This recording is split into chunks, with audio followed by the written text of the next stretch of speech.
Economics Hindi medium. तो देखो, last class में मैंने बताया था सीमांत अवसर लागत के बारे में। तुम्हारे पास जितने भी संसाधन होते हैं वो संसाधन कैसे होते हैं? सीमित। एक का उत्पादन बढ़ाना चाहते हो तो दूसरे के उत्पादन में क्या करनी पड़ेगी? कमी। एक के उत्पादन को बढ़ाने के लिए दूसरे के उत्पादन को नीचे करना पड़ेगा, या फिर अगर तुम किसी एक को बढ़ाना चाहते हो तो दूसरे को हटाना पड़ेगा। बस इतना सा रीजन है। मतलब कहने का ये कि अगर एक जगह वृद्धि हो रही है, एक जगह क्या हो रही है? वृद्धि। y में क्या हो गया? इंक्रीज। तो गारंटी है कि x के अंदर क्या हुआ होगा? डिक्रीज। x के अंदर क्या हुई होगी? कमी हुई होगी। या फिर y के अंदर अगर तुम्हारी कमी हुई है तो किसके अंदर वृद्धि हुई होगी? x में। समझ रहे हो ना? मतलब एक को बढ़ाने के लिए दूसरे को तो कम करना ही पड़ेगा किसी भी कीमत पर, क्योंकि तुम्हारे पास जो संसाधन है वो संसाधन कैसे हैं? सीमित। तो लास्ट क्लास में मैंने सीमांत अवसर लागत की डेफिनेशन पूरी लिखवा दी थी, लेकिन मैंने इसका कोई फॉर्मूला नहीं लिखवाया था। तो बहुत ही सिंपल सा फॉर्मूला है, लिखो एक लाइन छोड़कर। सीमांत अवसर लागत का फॉर्मूला इक्वल टू करके लिखना। बहुत ही सिंपल फॉर्मूला है, बहुत सिंपल। देखो,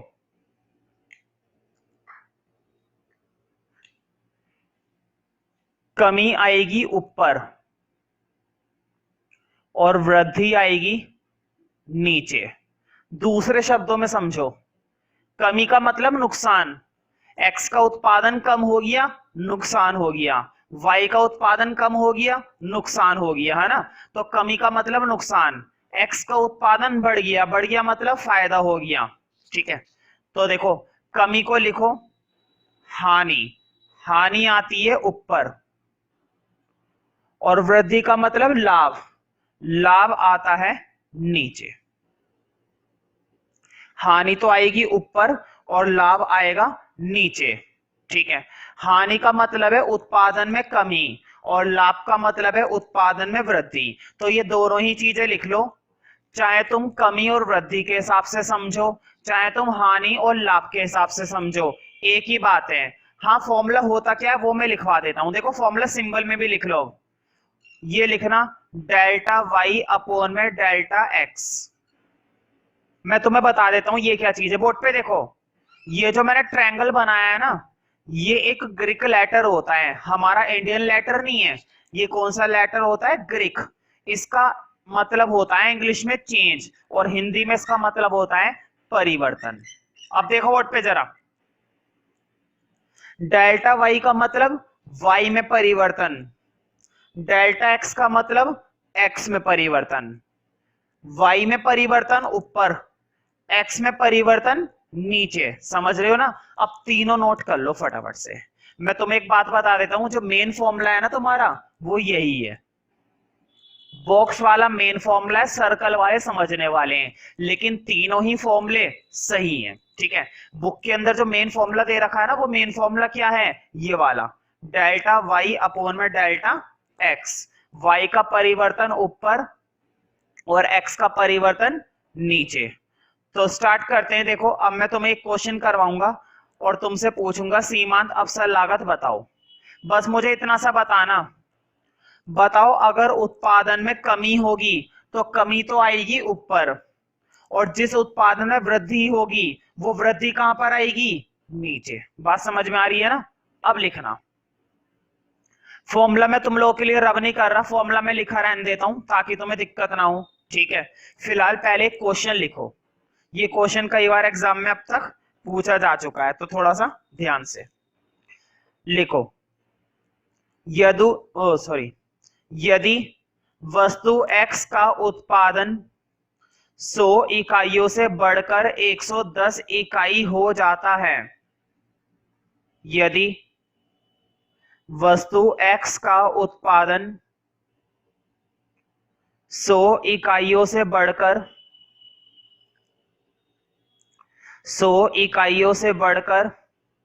110 इकाई हो जाता है 100 इकाइयों से बढ़कर 110 इकाई हो जाता है 110 इकाई हो जाता है 100 इकाइयों से बढ़कर 110 इकाई हो जाता है। देखो बोर्ड पे लिखना कुछ नहीं है, सिर्फ समझा रहा हूं।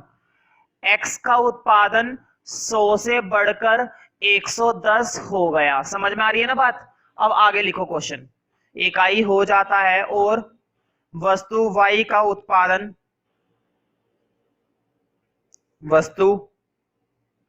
y का उत्पादन 400 इकाई से घटकर वस्तु y का उत्पादन 400 इकाई से घटकर 350 इकाई हो जाता है 400 इकाई से घटकर 350 इकाई हो जाता है 400 इकाई से घटकर 350 इकाई हो जाता है। तो सीमांत अवसर लागत क्या होगी? तो सीमांत अवसर लागत क्या होगी? सीमांत अवसर लागत क्या होगी? ठीक है, तो मुझे बताओ y के केस में क्या हुआ। y में क्या हुआ, 400 से घटकर कितनी रह गई? 350। अब देखो क्वेश्चन ने पूछा है सीमांत अवसर लागत, फॉर्मूला लिखा हुआ है, फिर भी मैं एक बार फिर से लिखूंगा इधर। तुम अब लिखो सॉल्यूशन। सीमांत, यहां से सॉल्यूशन बोर्ड पे देखो, यहां से जहां से मैंने लिख दिया सॉल्यूशन वहीं से ही है, ये मत उतारना, ये तो मैंने समझाने के लिए उतारा है। सीमांत अवसर लागत, तो देखो कमी तो आती है ऊपर, बोर्ड पे देखो, पहले तसल्ली से मैं समय दे दूंगा नोट करने का, नोट करने में टाइम मत लगाया करो, केवल बोर्ड पे देखो। पहले कमी तो आएगी ऊपर और वृद्धि आएगी नीचे। मुझे बताओ कमी किस में हो रही है? देखो बोर्ड पे, क्या ये कमी है? 100 से 110 हो गया, क्या इसे कमी कहेंगे? 100 से 110 होना कमी नहीं है, ये बढ़ोतरी है, कमी तो नीचे हो रही है। देखो 400 से 350, बताओ कितने की कमी हो गई, बताना जरा। 400 से 350 रह गया, 50 की कमी हो गई ना, कमी तो आएगी ऊपर, कमी तो आ गई ऊपर। अब नीचे आएगी वृद्धि। मुझे बताओ 100 से 110 हो गया, 100 से कितना हो गया? 110 हो गया, कमी हुई? कमी नहीं हुई, क्या हुई? वृद्धि। बताओ कितने की वृद्धि हुई 100 से 110 में? पूरे 10 की वृद्धि हुई, तो 10 आएगा नीचे, समझ रहे हो ना। वृद्धि आती है नीचे और कमी आती है ऊपर। हाथ काट दो, 10 से 50 कितने पर चला जाएगा? 5 पर। 10 से 50 चला जाएगा तुम्हारा 5 पर, ठीक है। तो ये बहुत ही बढ़िया था, कितनी आसानी से हमने इस क्वेश्चन को कर दिया। लेकिन पेपर में कई बार टेबल की फॉर्म में आता है, जैसा कि अब मैं कराने वाला हूं। तो इसको नोट कर लेना, अगर रह जाए तो वीडियो पॉज करके नोट कर सकते हो।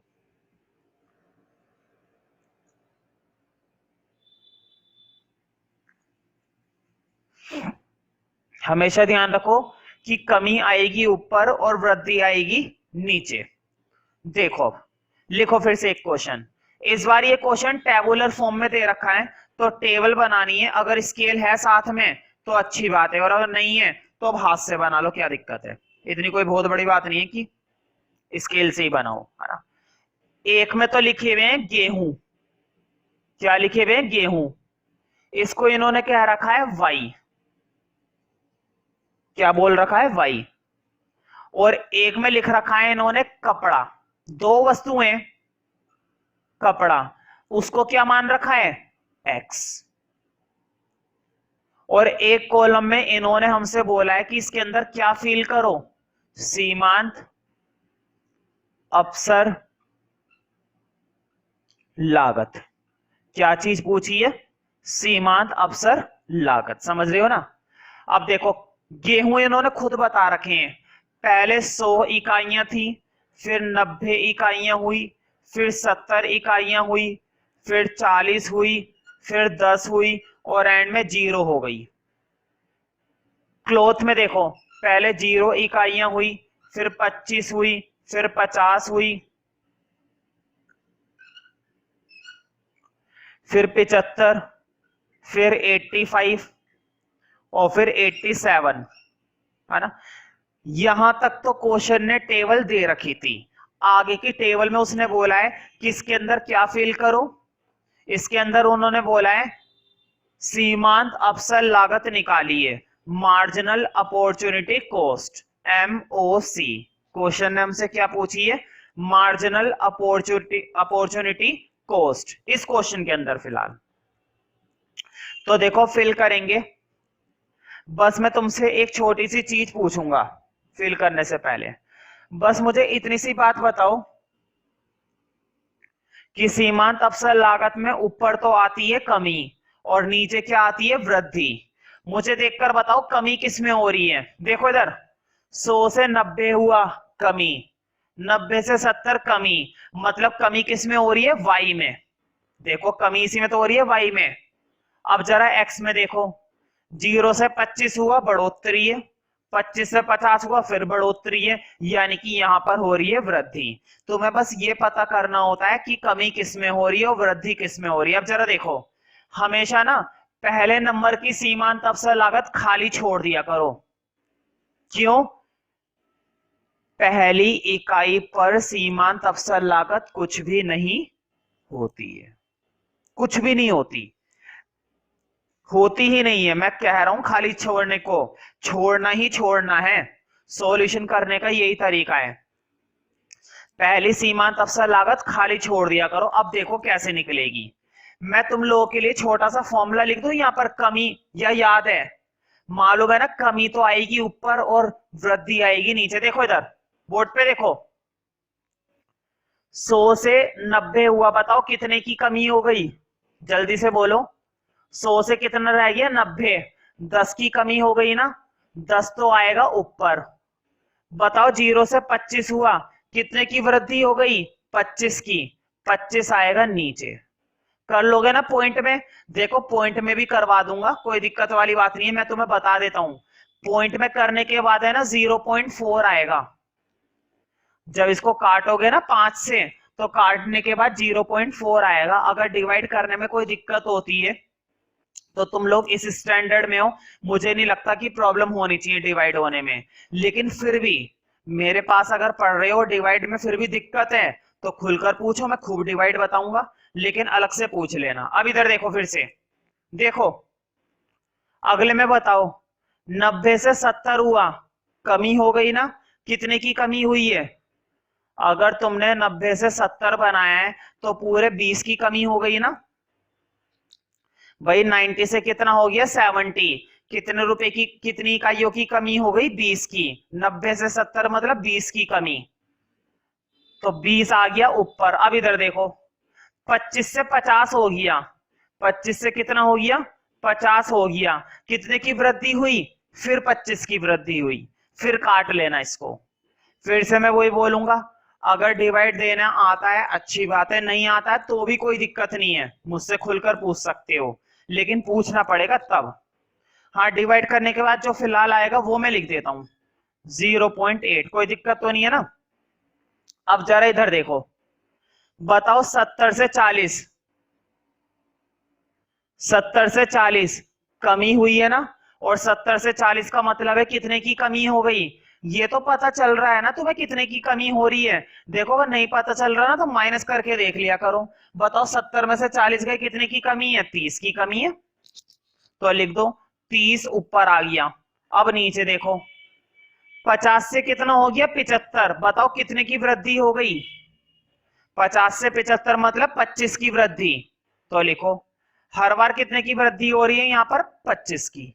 हाँ फिर से मैं वही बोलूंगा, डिवाइड देना आता है तो अच्छी बात है, नहीं आता है तो कोई बात नहीं, है ना। देखो इधर है ना थोड़ा छोटा छोटा लिखना ताकि उसी लाइन में आता रहे, है ना, थोड़ा छोटा लिखना ये अपॉन वाले। अब जरा अगला देखो, 40 से 10 कितने की कमी? 30 की, पूरे के पूरे 30 की कमी। और 75 से 85, मुझे बताना जरा, 75 से 85 हो गया, कितने की वृद्धि हुई? 10 की हुई ना। 75 से 85 हो गया, कितने की वृद्धि हुई? 10 की। हाँ, 10 से डिवाइड कर दो, ये तो देखो आता है तुम्हें। 10 से ये 0 पे गया, 3। देखो मैं थोड़ी सी टेबल बढ़ा लेता हूं क्योंकि इधर जगह कम पड़ गई।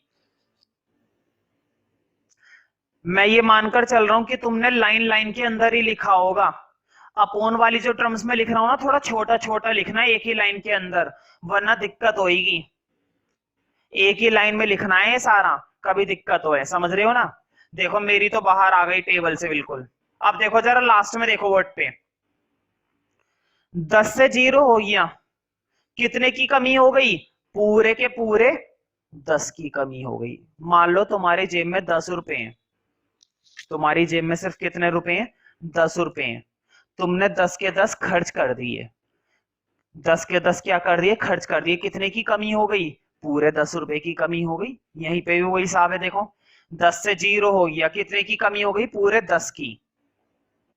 अब इधर देखो, 85 से 87, 85 से कितना हो गया? 87। बताना जरा कितने की वृद्धि हो गई?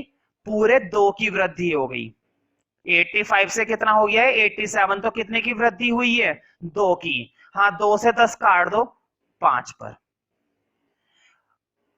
हमारी सीमांत अवसर लागत को जरा गौर से देखो और मुझे बताओ, बढ़ रही है सीमांत अवसर लागत या घट रही है? ये जितनों पर भी मैंने क्या बनाए? सर्कल। तुम्हें नहीं बनाने, मैंने तो अब इसको नोट कर लेना टेबल को प्रॉपर। अगर डिवाइड देने में जरा सी भी दिक्कत होती है कहीं पर भी, तो तुम लोग मुझसे खुलकर पूछ सकते हो, तो मैं बताने के लिए तैयार हूं, मुझे कोई दिक्कत नहीं है बताने में, ठीक है, लेकिन तुम्हें पूछना पड़ेगा। तो देखो, सीमांत अवसर लागत को देखो और मुझे बताओ, सीमांत अवसर लागत बढ़ रही है या कम हो रही है? सीमांत अवसर लागत कैसी दिखाई दे रही है? बढ़ रही है ना। हमेशा ध्यान रखना, जिस स्टैंडर्ड के अंदर तुम इकोनॉमिक्स पढ़ रहे हो, उस स्टैंडर्ड के अंदर हमेशा सीमांत अवसर लागत बढ़ेगी। जब हम ग्रेजुएशन में पढ़ाते हैं ना, तो ग्रेजुएशन के अंदर सीमांत अवसर लागत घटती भी है, सीमांत अवसर लागत सेम भी रहती है, सीमांत अवसर लागत बढ़ती भी है। लेकिन तुम्हारे स्टैंडर्ड में ये सीमांत अवसर लागत हमेशा बढ़ेगी। देखो बढ़ी तो रही है, 0.4, 0.8, 1.2, 3, 5, तो बढ़ी तो रही है, तो हमेशा बढ़ेगी। सीमांत अवसर लागत तुम्हारे क्लास के अंदर हमेशा बढ़ेगी। लेकिन जब हम ग्रेजुएशन में पढ़ते हैं इकोनॉमिक्स में, तो तुम देखोगे ग्रेजुएशन में वहां पर सीमांत अवसर लागत घटती भी है कभी कभी, ठीक है। तो टेबल ड्रॉ कर लो।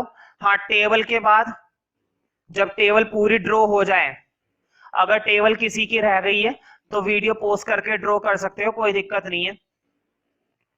हाँ, टेबल के बाद एक नोट लिखो, मुझे बताओ सीमांत अवसर लागत धीरे धीरे बढ़ रही थी ना। अब लिखो नोट के अंदर, देखो सीमांत अवसर लागत को ना, तुम्हें मालूम है ना, मैंने तुम्हें उत्पादन संभावना वक्र पढ़ा रखा है। क्या पढ़ा रखा है? पीपीसी। उत्पादन संभावना वक्र पढ़ा रखा है ना, पीपीसी। ध्यान रखना, सीमांत अवसर लागत को पीपीसी का ढलान भी बोला जाता है। ढलान का मतलब होता है स्लोप, ये बात तुम्हें पहले से ही मालूम है। पीपीसी का क्या बोला जाता है? ढलान। तो कई बार पेपर में आ चुका है एक नंबर में कि पीपीसी के ढलान को क्या कहा जाता है, तो तुम्हें बताना है पीपीसी का ढलान सीमांत अवसर लागत होता है। लिखो नोट के अंदर फर्स्ट पॉइंट, सीमांत अवसर लागत को पीपीसी का ढलान भी कहते हैं। सीमांत अवसर लागत को पीपीसी का ढलान भी कहते हैं, या ढलान भी कहा जाता है, एक ही बात है। सीमांत अवसर लागत को पीपीसी का ढलान भी कहा जाता है, पीपीसी का ढलान भी कहा जाता है। एक नाम से और जाना जाता है, वो भी लिख लो। लिखो, इसे एमआरटी भी कहते हैं। बोर्ड पे लिखा हुआ है एमआरटी। एमआरटी का मतलब लिखवा दो इंग्लिश में, लिख ही लो चलो। Marginal rate of transformation, marginal rate of transformation, ठीक है, इसको ये भी कहते हैं। सीमांत अवसर लागत को पीपीसी का ढलान भी कहा जाता है और इसे एमआरटी भी कहते हैं। एमआरटी हिंदी में लिख लो, परिवर्तन की सीमांत दर। सीमांत शब्द वही है, देखो ये रहा, ये वाला, परिवर्तन की सीमांत दर, परिवर्तन की सीमांत दर। कई बार है ना पेपर में आ चुका है कि जो पीपीसी का ढलान है, ध्यान से सुनो, जो पीपीसी का ढलान है, क्या है ढलान? सीमांत अवसर लागत। अब ये भी बताया ना पीपीसी का ढलान क्या होता है, सीमांत अवसर लागत। तो पेपर में आ चुका है कि पीपीसी के ढलान को वक्र पर दिखाइए, वक्र बनाकर समझाइए। तो वक्र बनाकर कैसे समझाना है वो मैं तुम्हें बताऊंगा। अगर तुम पीपीसी का ढलान वक्र बनाकर दिखाना चाहते हो तो कैसे दिखाना है वो मैं तुम्हें बताता हूँ, पीपीसी के ढलान को, ठीक है। तो थोड़ा सा रुक कर ड्रॉ करना, मैं टाइम दे दूंगा ड्रॉ करने के लिए, है ना, केवल पहले तसल्ली से देखना और समझना।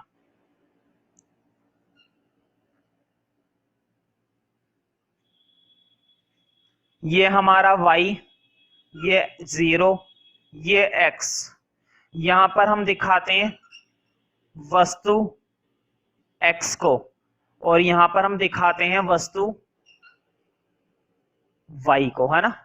और एक रफ पीपीसी में बना रहा हूं अपनी तरफ से, ये लो, ये मैंने बना दिया, ठीक है। कोई डाउट तो नहीं है ना?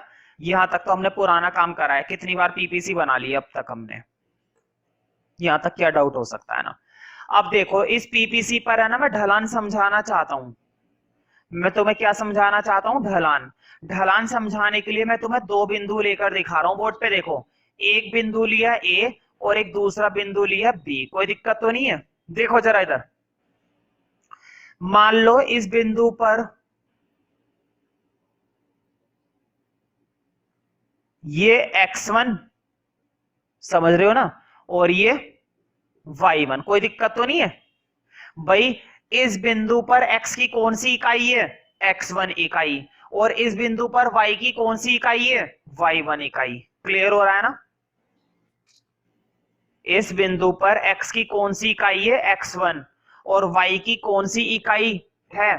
y1, ठीक है। अब b बिंदु की बात करते हैं। अब b पर ले लो, b पर x2 और यहां पर y2। बोर्ड पे देखना, अब जरा जो चीज मैं पूछूंगा मुझे सही से जवाब देना। बोर्ड पे देखो, मुझे बताओ x1 से x2 होना, बोर्ड पे देखना। पहले वो बिंदु a पर था, अब वो बिंदु b पर आ गया, इसका मतलब यही तो हुआ कि वो x1 से किस पर चला गया? x2 पर। x1 से किस पर चला गया? x2 पर। मुझे बताओ अगर वो x1 से x2 पर गया है तो x के अंदर क्या हुई है? वृद्धि हुई है ना। बताओ, x1 से x2 पर गया है तो x1 से x2 पर जाने का क्या मतलब है? क्या हुई है? वृद्धि हुई है, कमी तो नहीं हुई ना। क्योंकि तुम्हें मालूम है आगे की तरफ बढ़ते हैं तो वैल्यू बढ़ती है, आगे की तरफ बढ़ते हैं तो वैल्यू बढ़ती है। अब जरा इधर देखो, वो y1 से y2 पर आ गया, नीचे की तरफ आ गया, एरो आ गया नीचे की तरफ। मुझे बताओ नीचे की तरफ आते हैं तो वैल्यू बढ़ती है कम होती है? ये कमी है, यहां पर लिखो डेल्टा वाई और ये है हमारी कमी। समझ रहे हो ना? ध्यान से देखो, इसके लिए तुम्हें मैथ्स की बिल्कुल बेसिक नॉलेज होनी चाहिए, बच्चों वाली नॉलेज जिसे कहते हैं ना मैथ्स की बच्चों वाली नॉलेज, वो नॉलेज होनी चाहिए तुम्हें, कोई बहुत बड़ी चीज नहीं है।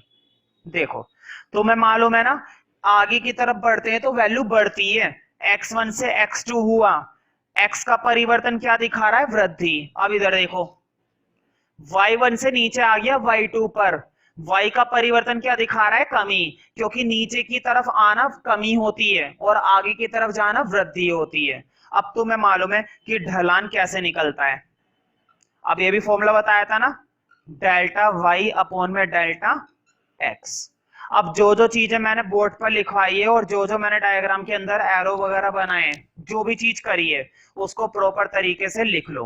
अब अगर एग्जाम में आता है या टेस्ट में आता है कि पीपीसी के ढलान को ग्राफ बनाकर समझाइए, तो तुम ये ग्राफ बनाकर समझा सकते हो। और टेबल वगैरह बनाने को आ जाए तो वही टेबल बना देना जो अभी अभी क्वेश्चन करवाया था, जो बिल्कुल जस्ट अभी करवाया ना इससे पहले, वही क्वेश्चन बना देना, कोई दिक्कत नहीं है। लेकिन क्वेश्चन की तरह नहीं, समझाने की तरह, कि हमारे पास ये तालिका है, इसकी सहायता से हम ये समझ सकते हैं, ये सब करके, है ना।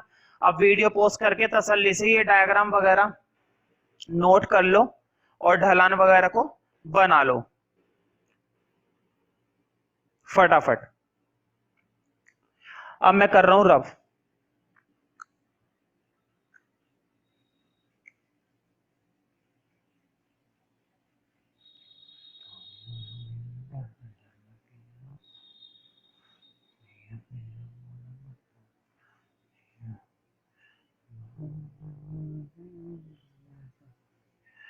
तो देखो नेक्स्ट क्वेश्चन करते हैं सीमांत अवसर लागत के लिए। लिखो एक क्वेश्चन, निम्नलिखित उत्पादन की संभावनाओं से, निम्नलिखित उत्पादन की संभावनाओं से पीपीसी बनाइए। अब हमें एक पीपीसी ड्रॉ करना है, कैसे करना है वो सब बताऊंगा, पहले लिखो। निम्नलिखित उत्पादन की संभावनाओं से पीपीसी बनाइए और प्रत्येक संभावना के लिए, और प्रत्येक संभावना के लिए सीमांत अवसर लागत, प्रत्येक संभावना के लिए सीमांत अवसर लागत निकालिए। मतलब कि तुम्हें दो काम करने हैं, एक तो तुम्हें पीपीसी बनाना है और एक तुम्हें सीमांत अवसर लागत निकालनी है। अभी अभी करी थी ना एक टेबल के अंदर सीमांत अवसर लागत निकाली थी हमने, वही चीज। निम्नलिखित उत्पादन की संभावनाओं से पीपीसी बनाइए और प्रत्येक संभावना के लिए सीमांत अवसर लागत निकालिए। सीमांत अवसर लागत निकालिए। तो देखो अब इस क्वेश्चन के अंदर फिर से हमारे पास एक और टेबल है। इस क्वेश्चन के अंदर हमारे पास फिर से एक टेबल है और उस चीज को अब समझेंगे हम, उस चीज को समझेंगे।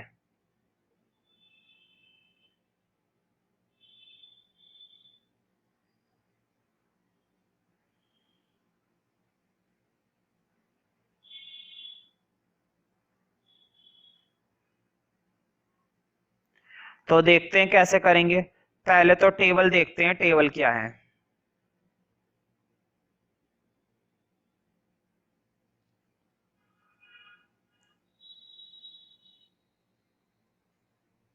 पहले तो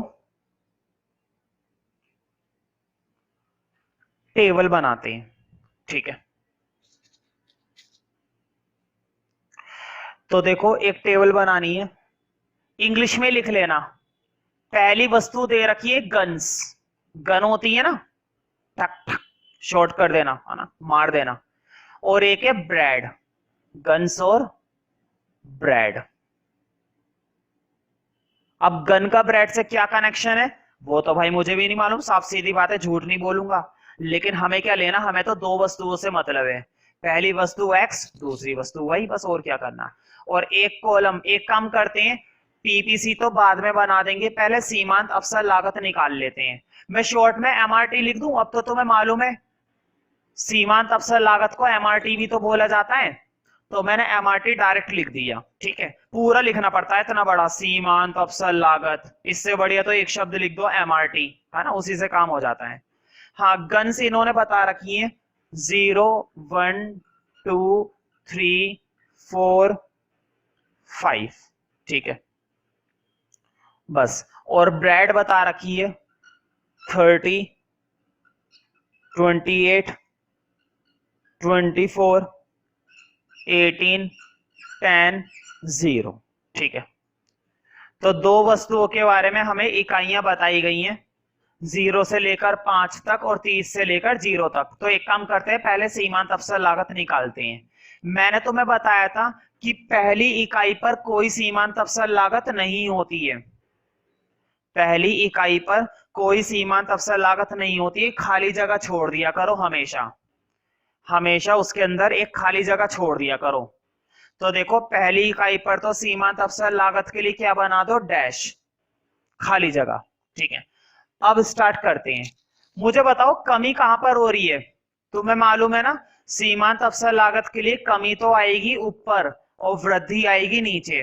मुझे बताओ 0 से 1, 1 से 2, 2 से 3, 3 से 4, क्या ये कमी है, क्या ये कमी है? ये तो कमी नहीं है, ये तो वृद्धि है, कमी यहां पर है। देखो इस बात की गारंटी है, एक के अंदर कमी जरूर होगी और दूसरे के अंदर वृद्धि जरूर होगी, दोनों के अंदर वृद्धि नहीं हो सकती और दोनों के अंदर कमी नहीं हो सकती। एक में कमी होगी तो दूसरी में वृद्धि होगी, या फिर दूसरी में कमी होगी पहले में वृद्धि होगी। हमें क्या करना है, कमी को ऊपर लिखना है, वृद्धि को नीचे लिखना है। अब देखो बताओ 30 से 28 कितने की कमी, 2 की।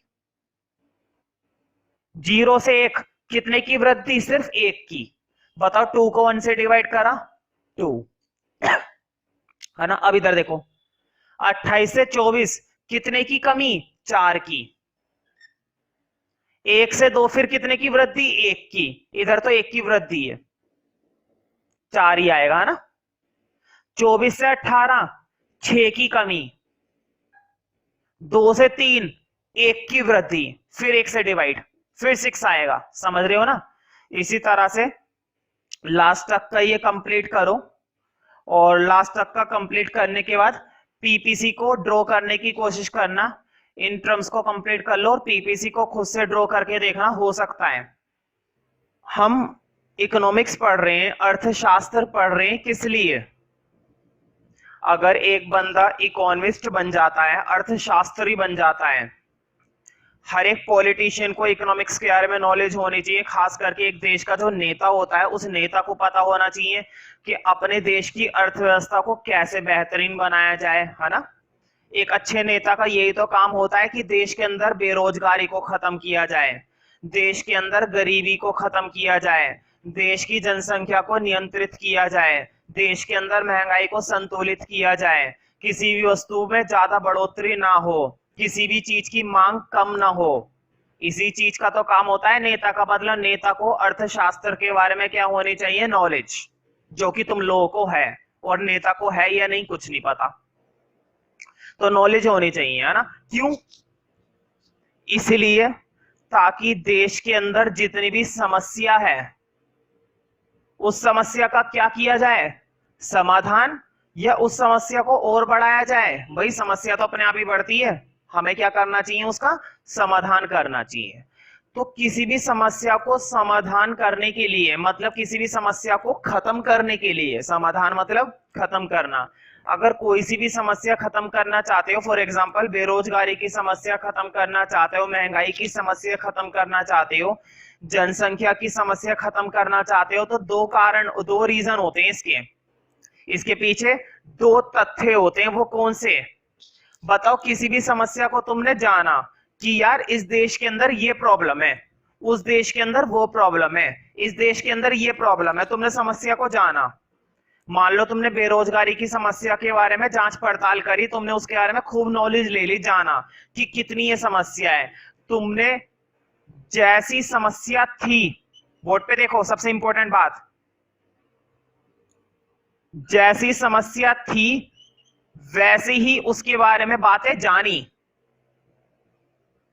जैसी बेरोजगारी की स्थिति थी देश के अंदर, चाहे अच्छी चाहे बुरी, चाहे ज्यादा चाहे कम, लेकिन जैसी थी तुमने केवल वैसे ही स्टडी करा, बिल्कुल वही बातें बनाई और बिल्कुल वही बातें रिपोर्ट में लिखी और वही बातें आर्टिकल में छापी गई, न्यूज़पेपर में पब्लिश की गई, जगह जगह उन्हीं बातों को जाना। तुमने इतना सा भी परिवर्तन नहीं करा, इतना सा भी। कहने का मतलब ये है, जब भी हम किसी भी देश के अंदर कोई सी भी समस्या का क्या करते हैं, अध्ययन करते हैं, किसी भी समस्या के बारे में नॉलेज इकट्ठी करते हैं, किसी भी समस्या को जानने की कोशिश करते हैं, तो जैसी समस्या होती है बिल्कुल वैसे ही उसको समझा जाता है, सच के आधार पर। थोड़ा सा भी क्या नहीं होता उसके अंदर, झूठ। देखो झूठ तो होता ही नहीं है, मैं झूठ की बात नहीं कर रहा, मैं बात कर रहा हूं सच की। जैसी बिल्कुल समस्या थी तुमने बिल्कुल वैसी ही स्टडी करी। तो ध्यान रखना, जैसा है वैसा ही अगर तुम जानोगे, जैसे आंकड़े हैं बिल्कुल वैसे ही रियलिटी में हैं, बिल्कुल वैसे, इतना सा भी परिवर्तन नहीं करा, तो ऐसी अर्थशास्त्र कहलाती है वास्तविक अर्थशास्त्र। ऐसी अर्थशास्त्र क्या कहलाती है, बोलो? वास्तविक अर्थशास्त्र। वास्तविक का मतलब यही होता है रियल, कहते नहीं है ये तो यार वास्तव में कमाल का बंदा है, ये तो कमाल का टीचर है, मेरे बारे में बोलते हैं वास्तव में, है ना? तो रियल में हूं, मजाक थोड़ी ना कर रहा हूं। तो वास्तविक अर्थशास्त्र का मतलब ये होता है, जैसी समस्या है बिल्कुल वैसे ही अध्ययन किया जाता है, सच के आधार पर। जरा सा भी बदलाव नहीं होता, इतना सा भी बदलाव नहीं होता। देखो इतना सा दिख रहा है, इतना सा भी बदलाव नहीं होता, बिल्कुल सच के आधार पर फैसला किया जाता है। कौन सी अर्थशास्त्र में? वास्तविक अर्थशास्त्र में। समझ रहे हो ना? अब मुझे बताओ,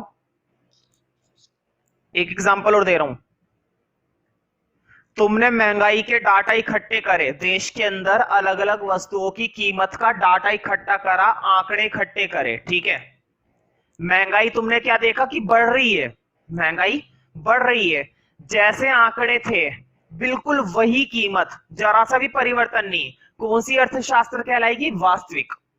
कौन सी अर्थ, चलो देखो, लिखने से ज्यादा समझ में आता है ना। वस्तु की कीमत के डाटा इकट्ठे करें। किस चीज की कीमत के डाटा इकट्ठे करें? वस्तु की कीमत। जैसी कीमत थी, जितनी ज्यादा थी या जितनी कम थी, तुमने बिल्कुल उन्हीं डाटा को स्टडी करा, उन्हीं के बेस पर रिपोर्ट बनाई और उन्हीं के बेस पर उसका समाधान करोगे, उन्हीं के बेस पर। तो ये कौन सी अर्थशास्त्र कहलाएगी? वास्तविक अर्थशास्त्र। कौन सी अर्थशास्त्र कहलाएगी? वास्तविक अर्थशास्त्र। तुमने इसका कंपैरिजन तो नहीं करा ना, किसी से कोई कंपैरिजन नहीं करा, बस तुमने डाटा को ऑब्जर्व करा और तुमने महसूस करा यार महंगाई बढ़ रही है वाकई में, ठीक है? अब तुमने वस्तु की कीमतों के डाटा फिर इकट्ठे करे।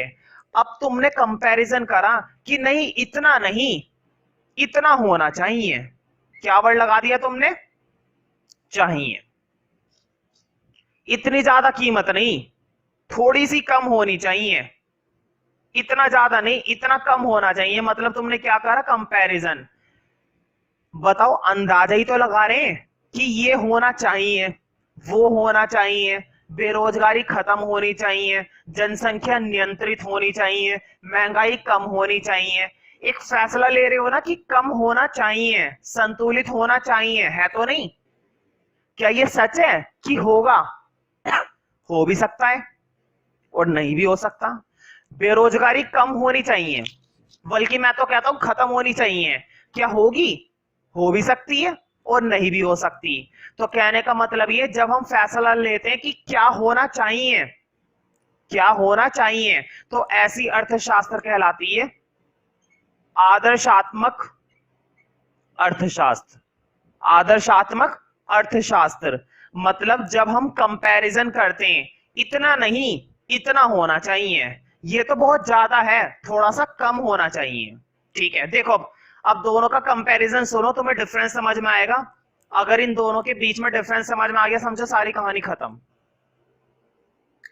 वास्तविक में क्या होता है, क्या है, इस चीज का पता चलता है, जो है यही है, सच है, जैसा दिख रहा है वैसा ही है, कोई परिवर्तन नहीं है। ध्यान से सुनो, वास्तविक के अंदर क्या होता है, जैसा दिख रहा है वही सच है और वही है। और आदर्शात्मक में क्या होता है, ऐसा दिख रहा है लेकिन ऐसा होना नहीं चाहिए, इसको बदलाव करो, इसमें कमी करो या इसमें बढ़ोतरी करो, है ना। क्या होना चाहिए? आदर्शात्मक। और क्या है? वास्तविक। वास्तविक का मतलब जैसा है वैसा ही है, और आदर्शात्मक जैसा है ऐसा होना चाहिए, है ना। मतलब तुम क्या करोगे? परिवर्तन करोगे। तो आज के लिए फर्स्ट हेडिंग डालो वास्तविक तथा, टिक कर लेना। ये पहले सिलेबस में नहीं होता था, लेकिन मैं हर साल तब भी कराता था और पेपर में आता था, लेकिन 1-2 साल से अब ये सिलेबस में जोड़ दिया गया है, तो मैं तो अब भी कराता हूं भाई, सीधी बात है। मैं तो तब कराता था जब सिलेबस में नहीं था, और अब तो सिलेबस में भी है, तो अब क्यों ना कराऊं। तो वास्तविक मतलब रियल, सच। रियल मतलब सच। और आदर्शात्मक मतलब आदर्श, ये होना चाहिए। तुम्हें जल्दी सोना चाहिए, जल्दी उठना चाहिए, नहाना चाहिए, धोना चाहिए, है ना। आदर्श तो ये होना चाहिए, वो होना चाहिए, पता नहीं क्या होना चाहिए। अब लिखो नंबर 1। सबसे पहले कौन सा पढ़ोगे भाई? हम तो रियल पढ़ते हैं, सच का सामना करते हैं हम तो। लिखो वास्तविक अर्थशास्त्र। वास्तविक अर्थशास्त्र ब्रैकेट में लिख लेना, इसको इंग्लिश में पॉजिटिव इकोनॉमिक्स कहते हैं। पॉजिटिव, वास्तविक अर्थशास्त्र को पॉजिटिव इकोनॉमिक्स बोला जाता है, ठीक है। लिखो वास्तविक के लिए, लिखो इस आर्थिक विश्लेषण में, बोर्ड पे लिखा हुआ है विश्लेषण, खुद से लिखोगे तो अच्छी बात है, नहीं लिखोगे तो बोर्ड पे देख लो, और तब भी नहीं लिख रहे हो तो मैं देख लूंगा।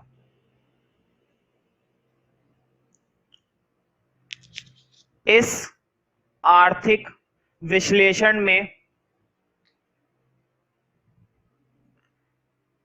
इस आर्थिक विश्लेषण में, इन्वर्टेड कॉमा में लिखना, जैसा है वैसा। बोर्ड पे देखो, इसको क्या लिख कर रहा है तुम्हें? इन्वर्टेड कॉमा में। ये इस डेफिनेशन के मेन शब्द हैं, जैसा है वैसा, ठीक है। इस आर्थिक विश्लेषण में जैसा है वैसे का अध्ययन किया जाता है। जैसा है वैसा, बिल्कुल यही लिखना है, जरा सा भी परिवर्तन नहीं करना, और इन्वर्टेड कॉमा में लिखना है। ये इस डेफिनेशन का मेन वर्ड है, अगर ये शब्द छूट गया तुम्हारी डेफिनेशन खत्म। इस आर्थिक विश्लेषण में जैसा है वैसा का अध्ययन किया जाता है, मतलब किसी भी समस्या को कैसे मापा जाता है? ये समस्या है, बिल्कुल ऐसे ही अध्ययन करो, जरा सा भी परिवर्तन मत करो। सच, सच के आधार पर फैसला लिया जाता है, आदर्श के आधार पर नहीं, सच के आधार पर। जैसा है वैसा का अध्ययन किया जाता है। इस वाली अर्थशास्त्र का एक नाम और होता है, इसी में लिख लो। लिखो इस आर्थिक विश्लेषण को, इस आर्थिक विश्लेषण को सकारात्मक, इस आर्थिक विश्लेषण को सकारात्मक आर्थिक विश्लेषण भी कहा जाता है। इस आर्थिक विश्लेषण को सकारात्मक आर्थिक विश्लेषण भी कहा जाता है। सकारात्मक आर्थिक विश्लेषण भी कहा जाता है, ठीक है। लिखो नंबर 2 आदर्शात्मक, ठीक है। देखो अब ध्यान से, मैं 2 फनी एग्जांपल दूंगा और तुम्हें दोनों की डेफिनेशन का मतलब समझ में आएगा। तुम नहीं पढ़ते हो, सच है ना, बिल्कुल सच है भाई, इसमें झूठ वाली क्या बात है। यह है तुम्हारा वास्तविक विश्लेषण, ध्यान से सुनो। तुम नहीं पढ़ते हो, ये वास्तविक विश्लेषण है। तुम लोगों को झूठ लग रही होगी बात, लेकिन नॉर्मली सोचो, मान लो कि तुम नहीं पढ़ते हो, वास्तविक विश्लेषण, ठीक है। तुम्हें पढ़ना चाहिए, आदर्शात्मक विश्लेषण, है कि नहीं? तुम नहीं पढ़ते हो ये सच है, ये है तुम्हारा वास्तविक विश्लेषण। अब मैं कह रहा हूं तुम्हें पढ़ना चाहिए, तुम्हें पढ़ना चाहिए आदर्शात्मक, वो आदर्श की बात है, अच्छी बात है कि पढ़ना चाहिए। पढ़ोगे कुछ नहीं पता, हो सकता है पढ़ लो और हो सकता है ना भी पढ़ो, लेकिन नहीं पढ़ते हो ये बात तो सच है ना? वास्तविक का मतलब रियल, जो है बिल्कुल वैसा ही है, लेकिन आदर्शात्मक हो भी सकता है, नहीं भी हो सकता है। भारत के अंदर जनसंख्या बढ़ रही है, ये सच है, वास्तविक विश्लेषण, है ना? भारत के अंदर जनसंख्या बढ़ रही है, वास्तविक विश्लेषण सच है, रियल है। भारत के अंदर जनसंख्या कम होनी चाहिए, क्या कम होगी? हो भी सकती है, या नहीं होगी? नहीं हो सकती, है ना? हो भी सकता है और नहीं भी हो सकता, चाहिए, है ना? अब लिखो नंबर 2 में, मैंने लिख रहा बोर्ड पे, नंबर 2 में लिखो आदर्शात्मक, आदर्शात्मक बोर्ड पे लिखा हुआ है इधर, आदर्शात्मक। ये रहा, इस पर आएगा, बाकी तुम देख लेना किस पर आता है, मुझे इतना पता नहीं है। आदर्शात्मक विश्लेषण में लिखो, लिखो इस आर्थिक विश्लेषण में, इसे भी इन्वर्टेड कॉमा में लिखना, जो मैं लिखवाने वाला हूं। इस आर्थिक विश्लेषण में क्या होना चाहिए, इन्वर्टेड कॉमा। अगर ये 3 शब्द छूटे तो तुम्हारी डेफिनेशन खत्म। इस आर्थिक विश्लेषण में क्या होना चाहिए का अध्ययन किया जाता है, क्या होना चाहिए का अध्ययन किया जाता है, ठीक है? ये दोनों ही विश्लेषण एक साथ चलते हैं, कैसे? वास्तविक हमें बताता है कि ये समस्या है, ध्यान से सुनना, वास्तविक तो हमें सच बताता है ना कि ये समस्या है, और आदर्शात्मक बताता है कि इस समस्या को कैसे हल करना चाहिए। वास्तविक ने बताया कि बच्चे पढ़ते नहीं हैं, और आदर्शात्मक कहेगा कि उन्हें पढ़ना चाहिए, ठीक है? समझ रहे हो ना?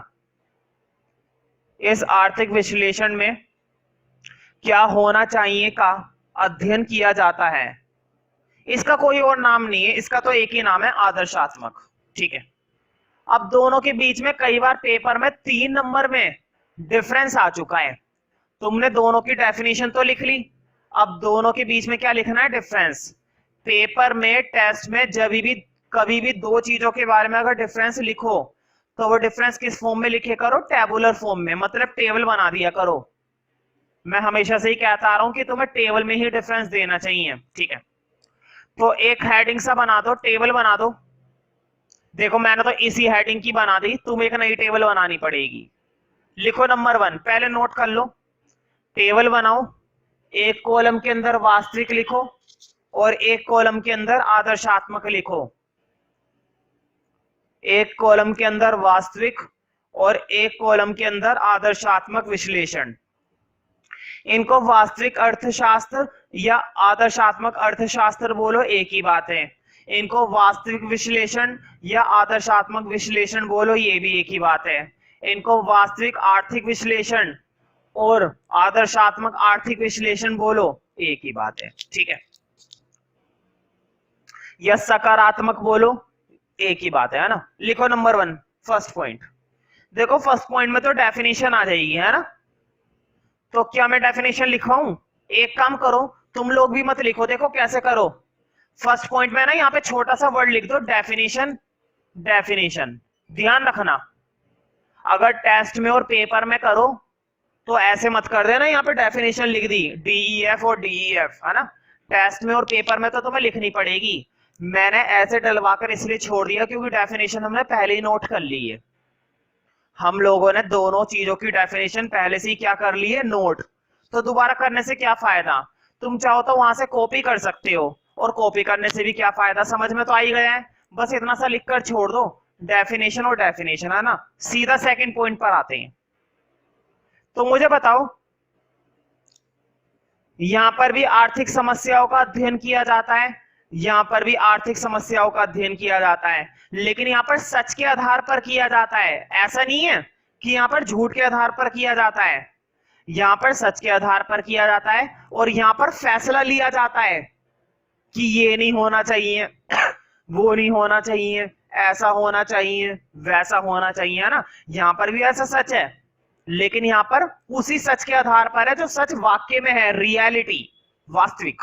ठीक है, तो लिखो नंबर 2, यहां वास्तविक कथनों का, यहां वास्तविक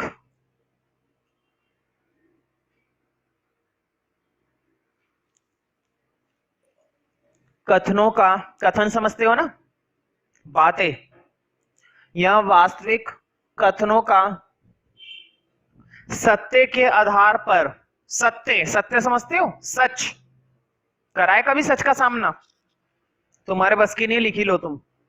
यहां वास्तविक कथनों का सच के आधार पर विश्लेषण किया जाता है।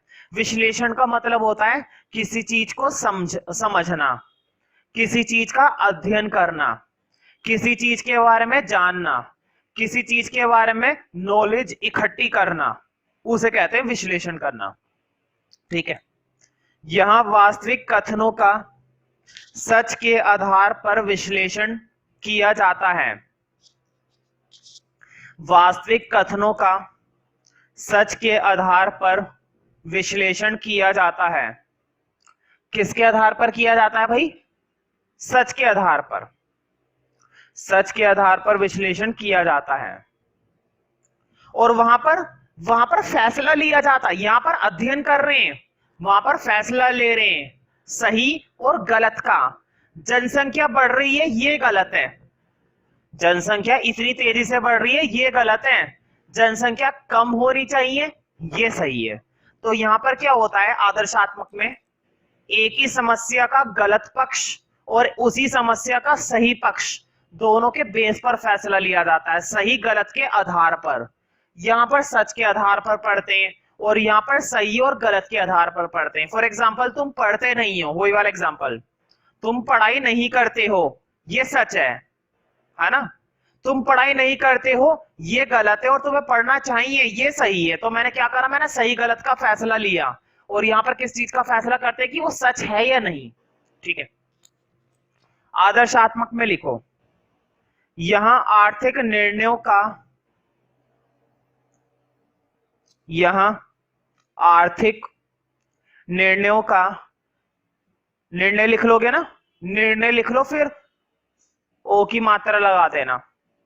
यहां आर्थिक निर्णयों का सही गलत पक्ष के आधार पर, यहां आर्थिक निर्णयों का सही गलत